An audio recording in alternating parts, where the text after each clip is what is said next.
Prunus okame. C'est un prunus à fleurs, à feuilles caduques. Il fleurit rose, très soutenu. Pas grand chose à voir avec la plupart des cerisiers à fleurs qu'on peut trouver dans les grands parcs et jardins.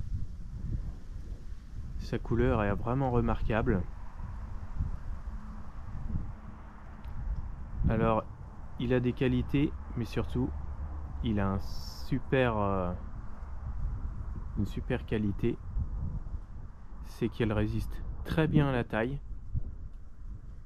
On peut tailler très fortement, ce qui veut dire qu'on peut le maintenir en buisson dans une forme arbustive, bien que la plante puisse mesurer facilement 8 mètres, donc former un petit arbre. On peut donc l'utiliser en massif, le tailler régulièrement. On peut l'utiliser associé à des conifères, comme ici.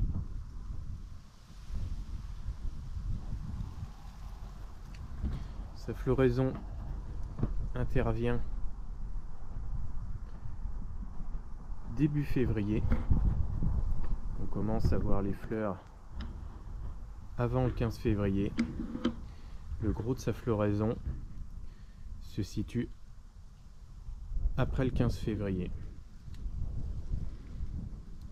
Alors en général, on utilisera ce type de plante devant des feuillages persistants verts ou vert sombre, vert foncé, comme l'if par exemple. Pourquoi pas le mettre devant une haie d'if pour l'habiller, une haie de buis,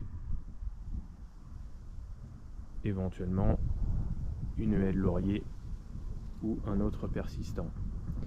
Mais en utilisant un fond vert persistant, que ce soit un fond clair ou un fond sombre, on mettra la floraison bien plus en valeur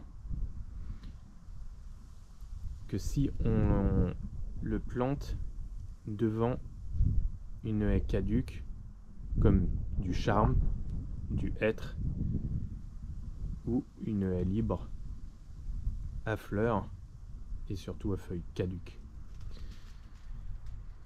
Bien évidemment, comme tous les prunus à fleurs, il est originaire d'Asie et il fera des merveilles dans un jardin japonais.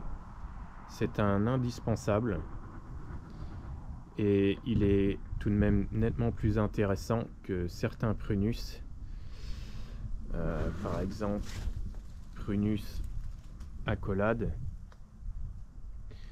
et Prunus amanogawa, la Manogawa colonnaire résistant beaucoup moins bien à la taille. Vous savez ce qu'il vous reste à faire si vous aimez les fleurs roses.